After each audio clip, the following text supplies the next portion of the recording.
Welcome back. Hurricane Beryl is leaving a deadly path of destruction in its wake in the Caribbean island communities have been devastated by strong winds and heavy rain. As Lee Waldman reports, the historic storm is now heading towards Jamaica.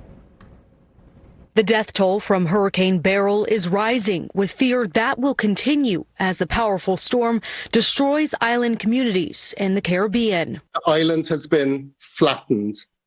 The reports that are coming out show a very, very distressing signal. Beryl has left parts of St. Vincent and the Grenadines with no electricity or water. Buildings, homes, and boats all torn to pieces. In Barbados, people are struggling to cope with the devastation. This is madness. I have never seen this in my 46 years of life.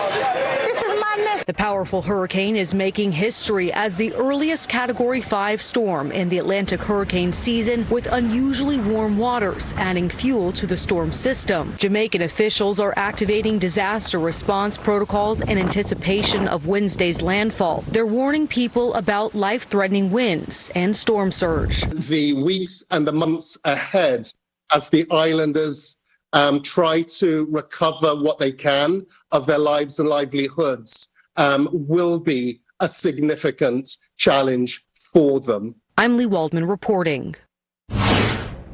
Thoughts are with those folks out there. My goodness, as